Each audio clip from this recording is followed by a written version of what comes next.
O meu nome é Maria Inês Antunes. Eu sou o Rui Catalão e nós temos um projeto chamado Kitchen Dates. É um projeto de literacia alimentar que, acima de tudo, visa ajudar as pessoas a adotar hábitos mais conscientes, mais saudáveis e sustentáveis, focando na área da alimentação.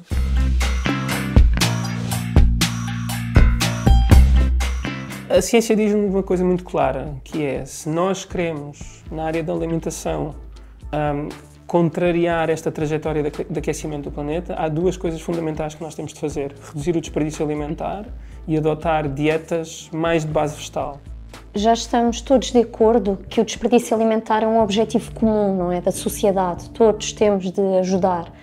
Mas em relação à redução de produtos de origem animal, ainda não estamos todos de acordo. E, portanto, ainda vemos isso como uma afronta pessoal, como uma limitação dos nossos direitos individuais, quando na realidade é a nossa casa que está em risco, não é? A nossa casa, o nosso planeta Terra. E, portanto, é isso que às vezes, é essa a dificuldade que às vezes temos também, de tentar passar esta mensagem. Não é só o teu estômago, o teu corpo que está em risco, é muito mais do que isso. Falta-nos, por um lado, a informação, não é? E é aí que nós tentamos entrar muito, a informação do porquê que é importante mudar. E, por outro lado, falta a capacidade de agir. E a capacidade de agir muitas vezes é comodismo, é conveniência, e por isso é que nós também tentamos trabalhar o sistema alimentar como um todo para que a escolha mais sustentável também possa ser a mais conveniente. E claramente já se vê passos a ser dados nessa direção, ainda que não sejam muito evidentes, porque no limite eu acho que vamos ficar todos a ganhar se pensarmos todos muito mais nestas dimensões, não é? Uma dimensão de dieta planetária em que nós estamos a contribuir para o nosso bem-estar, para o bem-estar ambiental, digamos assim, mas também para o bem-estar animal.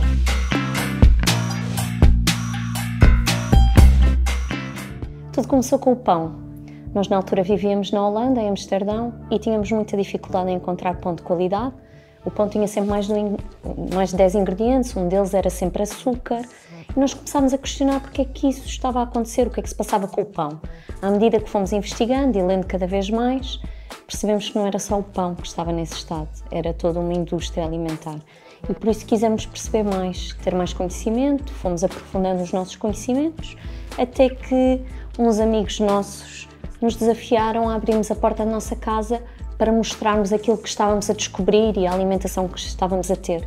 As nossas refeições foram sempre 100% vegetais, maioritariamente biológicas, maioritariamente locais e sem desperdício.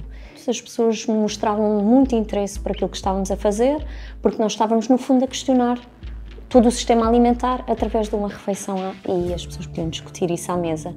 Já não estávamos muito satisfeitos na Holanda, decidimos voltar para Lisboa, somos os dois de cá, e decidimos trazer essa experiência connosco. E quando trouxemos a experiência connosco, explodiu, não foi? Sim, e passámos a ter a nossa casa constantemente cheia, cada vez que tínhamos uma data nova, sempre muita gente, e à volta da mesa surgiam muitas conversas interessantes, não só sobre comida, mas sobre política, sobre viagens, sobre desporto, sobre muitas coisas que de uma forma ou de outra uniam sempre aquelas pessoas à volta da mesa.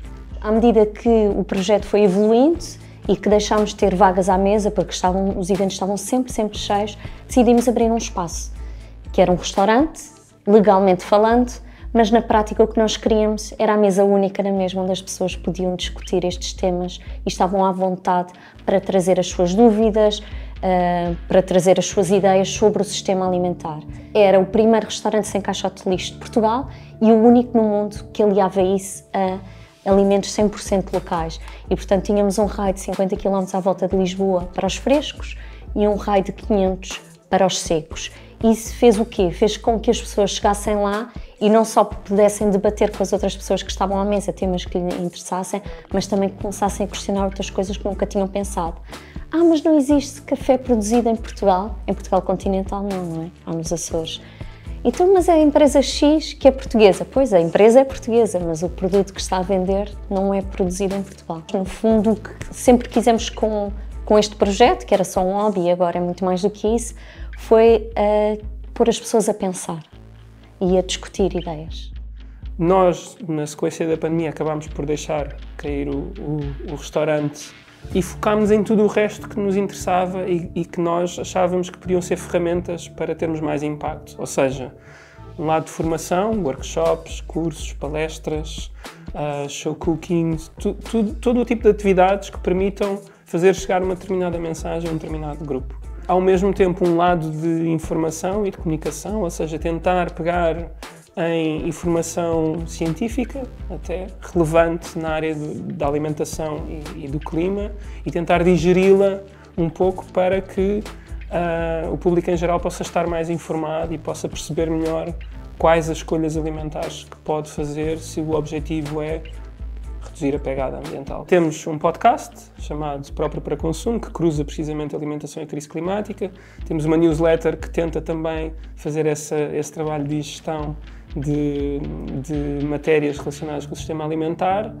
E depois somos também responsáveis por um prémio de jornalismo, cá em Portugal, sobre inovação e sustentabilidade agroalimentar, ou seja, também para fazer eco ao trabalho dos jornalistas que se focam mais nestas temáticas. E ao longo do ano nós vamos desenvolvendo vários projetos com várias entidades de caráter e de dimensão diferente que nos permitem também ir amplificando não só a nossa mensagem, mas ao mesmo tempo ir diversificando o tipo de atividades que fazemos.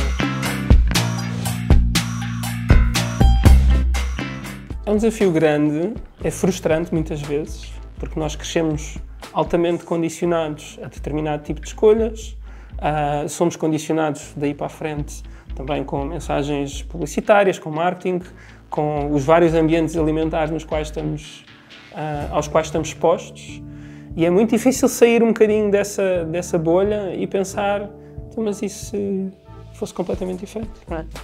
E se determinados alimentos deixassem de ser consumidos e outros fossem mais consumidos? Se passássemos a olhar para a geografia de uma outra maneira, se passássemos a olhar para a própria forma como produzimos vegetais, fruta, etc., de uma maneira diferente, se os restaurantes fossem diferentes, se a nossa relação com o trabalho fosse diferente também para permitir que o espaço para a alimentação, para a família, para coisas que de facto são necessidades básicas, mas que, sendo básicas, são também altamente enriquecedoras da nossa experiência enquanto humanos, se houvesse mais tempo para isso, não é? E se nós pudéssemos alocar mais recursos nossos e estarmos todos mais dedicados a isso, em vez de a alimentação ser algo que se faz quando sobra um bocadinho de tempo entre o trabalho, entre os hobbies, entre a família, não é?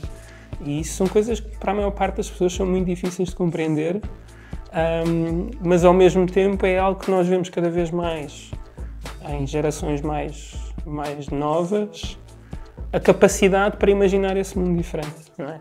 E acho que não devemos ter medo de o imaginar, por um lado, mas por outro lado, de não guardar isso na caixinha da imaginação, não é? Ok, se nós imaginamos que isto é possível, vamos lá tentar que isto se aproxime mais da realidade do que meramente uma fantasia na qual nós acreditamos. Uma coisa que ouvimos muito é, isso é só uma ideologia, mas na realidade tudo é ideologia, não é?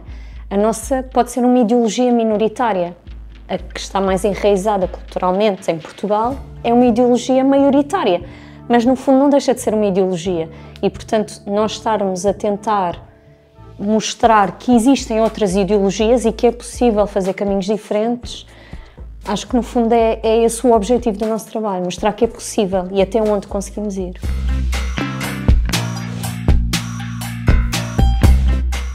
Podemos dizer que somos, se calhar, uns privilegiados nesse sentido, por não sermos alvo de ódio nas redes sociais com frequência, ou seja onde for. Eu acho que também há duas razões fundamentais para isso. Uma, coerência, porque nós tentamos ser coerentes ao máximo e então não há muito pouco confronto de estás a dizer isto, mas eu já vi que tu fazes assim, não é? Fazes o oposto, mas estás a dizer-me para eu fazer isto. E por outro lado, porque também há um esforço da nossa parte de adequar a mensagem ao destinatário. Ou seja, nós, por vezes, tentamos encontrar o ponto de equilíbrio entre aquilo que nós, no nosso ideal, queríamos mesmo dizer, que achamos que as pessoas precisavam mesmo de ouvir. Se calhar tiramos 10% disso, ou 15% disso, para chegar a um ponto em que a mensagem passa de certeza, passa com eficácia, sem correr o risco de gerar anticorpos, não é? E eu acho que isso é uma capacidade que nós, numa posição desta, precisamos de desenvolver para conseguir, de facto, que o impacto surja, porque senão há um risco muito grande de antagonizar as pessoas à primeira tentativa e depois elas já nem querem ouvir o que é que tens para dizer, porque fixaram-se de tal maneira numa pequena coisa que tu disseste que, esquece, podes ter as melhores ideias do mundo, podes ter o melhor produto do mundo, o melhor serviço do mundo, elas não vão querer saber. E depois há um terceiro ponto aí, que é, tudo o que fazemos é com base na ciência. Portanto, vamos ver estudos científicos, artigos científicos, é que sempre com base na ciência. Por isso é muito mais difícil contra-argumentar, porque vão contra-argumentar com outros estudos, podemos ter aqui um debate muito interessante, não é? Mas nunca vai ser à base de ódio ou de mensagens ocas, não é? De desrespeito.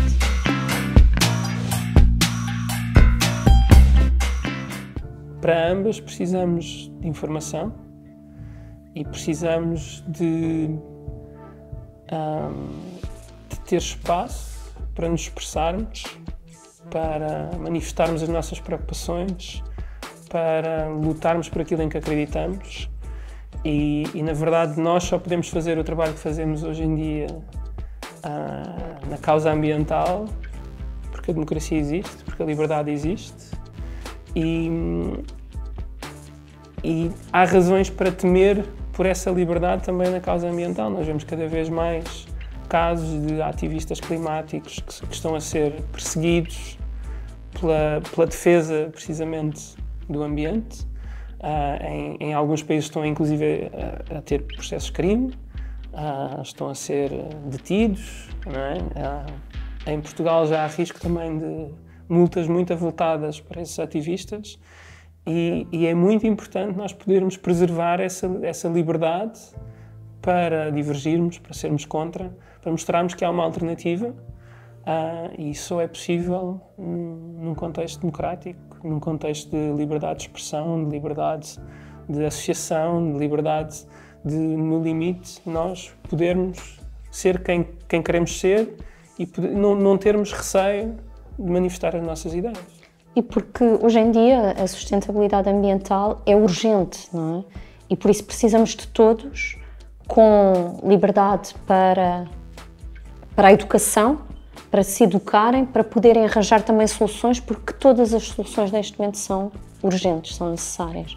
E por isso só através da educação é que conseguimos também, da educação e da informação, é que conseguimos arranjar essas soluções, porque nós trabalhamos a área da alimentação, mas há um leque de áreas diferentes que também precisam de ser trabalhados e também precisam de pessoas envolvidas o suficiente e com essa informação e essa educação para arranjarem soluções para a sustentabilidade ambiental. E nós, atenção, nós não somos nada dramáticos, não somos nada calamitosos no nosso discurso de o mundo vai acabar a algo do género, mas ao mesmo tempo é preciso aqui uma realismo se queremos um planeta em condições para as gerações dos nossos filhos, dos nossos netos, dos nossos bisnetos, é bom que comecemos a agir sério, não é?